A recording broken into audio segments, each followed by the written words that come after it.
বাঁকুড়া জেলার বড়জোড়া বিধানসভা কেন্দ্রে তৃণমূল কংগ্রেসের প্রার্থী গৌতম মিশ্রের প্রচার ক্রমশ জোরদার হচ্ছে। নির্বাচনের দিন যত এগিয়ে আসছে ততই বাড়ছে প্রচারের গতি। রবিবার সরিয়ে প্রচারে বড়জোড়া বিধানসভার গদাডিহি অঞ্চলে এই প্রচারে এক গুরুত্বপূর্ণ মুখ হয়ে উঠেছেন প্রার্থী সহধর্মিনী সুদীপ্তা মিশ্র। শুধু পাশে থাকা নয়, প্রতিটি জনসংযোগ কর্মসূচিতে সক্রিয়ভাবে অংশ নিচ্ছেন তিনি। বাড়ি বাড়ি গিয়ে সাধারণ মানুষের সঙ্গে কথা বলছেন, তাদের সমস্যার কথা শুনছেন এবং স্বামী গৌতম মিশ্রকে জয়ী করার আবেদন জানাচ্ছেন। তার এই সক্রিয় উপস্থিতি সাধারণ মানুষের মধ্যে ইতিবাচক সাড়া ফেলছে বলে মনে করছেন দলের কর্মী সমর্থকরা। বাংলার বহুল প্রচলিত প্রবাদ, যে রাধে সে চুলও বাঁধে, এর যথার্থ উদাহরণ যেন সুদীপ্তা মিশ্র। সংসার সামলানোর পাশাপাশি রাজনৈতিক ময়দানেও দক্ষতার সঙ্গে নিজেকে তুলে ধরছেন তিনি। তার আত্মবিশ্বাসী উপস্থিতি এবং মানুষের সঙ্গে সহজ যোগাযোগ ক্ষমতা প্রচারে নতুন মাত্রা যোগ করেছে। এই প্রসঙ্গে প্রার্থী গৌতম মিশ্র বলেন, নারী পুরুষের শক্তি, আমি জীবনে যেখানেই পৌঁছেছি তার পেছনে ওর অবদান অপরিসীম। তিনি আরো জানান, স্ত্রীর এই সহযোগিতা তাকে মানসিকভাবে অনেক বেশি শক্তি যোগাচ্ছে। কখনো গাড়িতে, কখনো পায়ে হেঁটে, আবার কখনো টোটোয় চেপে স্বামীর ছায়ার সঙ্গী হিসেবে রয়েছেন সুদীপ্তা মিশ্র। সব মিলিয়ে বড়জোড়া বিধানসভা কেন্দ্রে তৃণমূল প্রার্থীর প্রচারে সহধর্মিনীদের সক্রিয় ভূমিকা নিঃসন্দেহে একটি উল্লেখযোগ্য দিক হয়ে উঠেছে।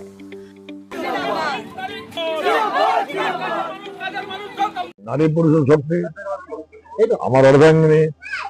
আজ যেখান থেকে যেখানে এসেছি সবটা ওরই অবদান, ওরই শক্তি, ওরই শপথ। বিভিন্ন জায়গায় তিনিও মানুষের কাছে যাচ্ছেন, মানুষের সাথে কথা বলছেন এবং বিভিন্ন অভাবে আপনার স্বীকার করছেন। তো তার মানে কি, আমি যে বিধানসভায় গেলাম, এখানে মানুষের কোনো অসুবিধা হয়, ও পরিচিত হয়ে থাকছে, ওই সহযোগিতা করবো।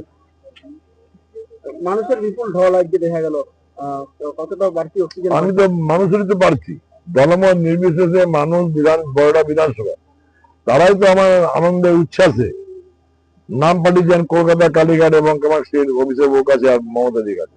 তাদেরই তো প্রার্থী, তারা তো বেরোচ্ছেন, তাদেরই রেকমেন্ডে প্রার্থীদের মমতা আর অভিষেক ব্যানার্জি সিলমোহর দিয়েছেন। তো মানুষ বেরোবে না? আমি ক্যান্ডিডেট মানে বড় বিধানসভা দলমত নির্বিশেষে প্রত্যেকটি মানুষের, প্রত্যেকটি পরিবারের ক্যান্ডিডেট। গৌতম মিশ্র আমার হাজবেন্ড, আমি ওনার সহধর্মিনী। লোকের যা ঢল, যা আশীর্বাদ, যা ভালোবাসা, এতে আমি সত্যি খুবই গর্বিত হচ্ছি। ভোট নিশ্চিত, ভালোই রেজাল্ট, 100%, এটা আমার আশা। দেখা যাচ্ছে আপনি তো বিগত দিনেও কোভিড পিরিয়ডেও ওনার সাথে বিভিন্ন মানুষকে সাহায্যের হাত বাড়িয়ে দিয়েছিলেন, আবার ভোট প্রচারের ময়দানে মানে কেমন লাগছে আপনার? আমি ওনার সাথে সাথেই সবসময় থাকার চেষ্টা করি, ওনার অনুপ্রেরণা, ওনার শক্তি বাড়ানোর জন্য। যেহেতু উনি করোনার সময় ঘুরেছেন, তখনও আমি ঘুরেছি, বা খেলাধুলা বা ট্রাইসাইকেল যখন যেমন হয়, ফুটবল খেলার মাঠেও আমি গেছি, ওনার সাথে সবসময় আমি থাকার চেষ্টা করি। Bureau report, Rangamati express. আমাদের